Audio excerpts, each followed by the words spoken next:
What do you think's harder? Getting a fitness entrepreneur to make 10 grand a month, or balancing a shot of tequila on your head so a big giant can shot it off the top? The thing is, balance a shot of tequila on your head takes a lot of practice to get to your first. Getting to your first 10 grand takes a lot of practice too. I mean, balancing a shot of tequila is pretty.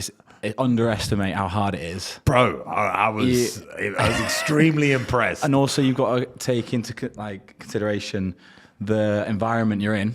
You've got music, you've got people around you. It's hard. It's you've got to be aware. Do you know what I mean? But you are aware.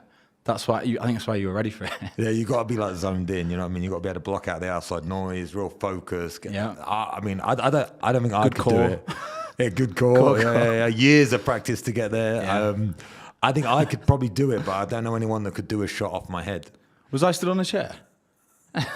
Maybe, I don't know. No, but it's got a great squat in you as well.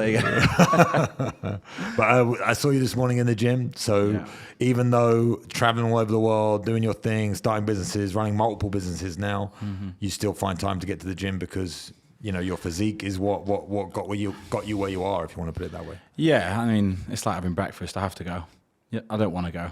You didn't want to go today. I saw that in your face. I was the same. I didn't want to go, but it's part of what I do. It sets me up for the day. But like you say, a lot of people get into fitness because they enjoy the perks of like looking and feeling good. But I think once that starts to hit, not as a hobby and as work, it kind of hits different sometimes. So it's very important that you actually do fitness to make you feel good and not as work all the time, if that makes sense.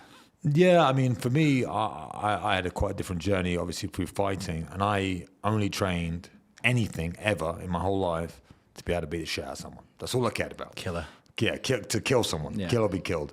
I never once trained to look good. I never once trained to feel good, ever, until my career started to come to an end. And now I go to the gym solely because of that thing. I just go there because I don't want to become a fat bastard and out of shape.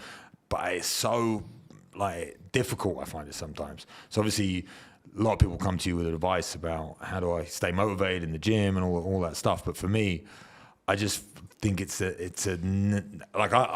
was up to 120 kilos about 6 months ago, looking not very good.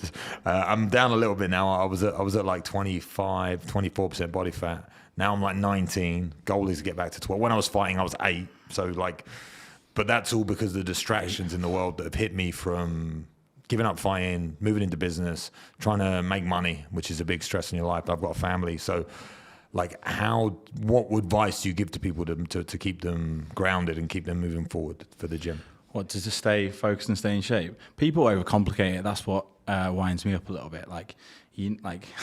Counting your macros, obviously you need to be aware of your calories, but if you're around the 10% mark and you want it to get lower, then it gets more advanced. If you're above that and you want it to just feel better, get in shape, don't overcomplicate it. There's all these crazy diets out there. Put your fucking trainers on, eat less, and just be consistent with it. But people do Monday to Friday being great, and then Friday, Saturday, Sunday, just be a slob, And that's still a lot of the week. You need to be consistent. Treat yourself, of course, but it's the long game you've got to play.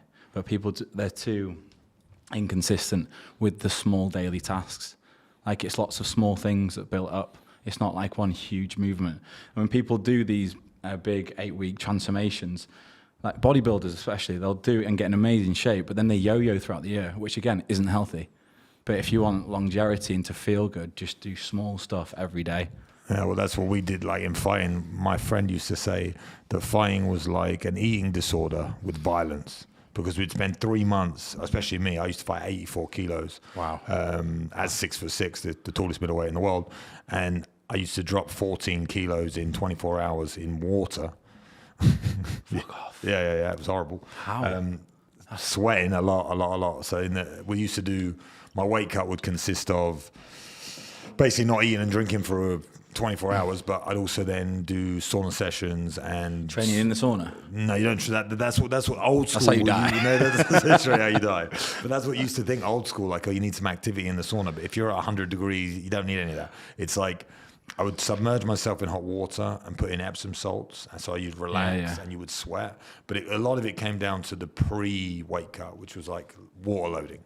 So I'd drink 10 liters of water 4, 5, 6 days before the weight cut, and my body would get used to the water going through my system. And then when I came to the weight cut, I would submerge myself in water like a bath for 30 minutes, come out, wrap myself in hot towels for 30 minutes, go back in for 30 minutes, come out for 30 minutes. I'd do 3 of those, and each bath you'd lose like 1.5 kilos. And then after that, I'd go sauna and these other little bits. How do you feel when you're doing that? I mean, it's pretty much like committing suicide and dying on a very, very slow death. So I imagine it's what it feels like to be in a desert.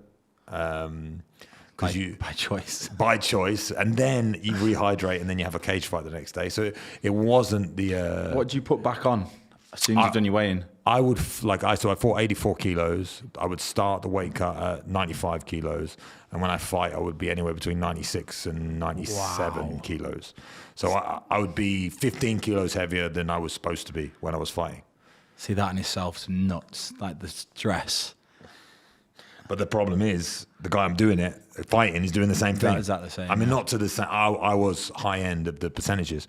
But so that as well, but then those 3 months training to have that fight, then after the fight, I would have starved myself to stay at the weight I was at. So then after the fight, you just eat like a madman.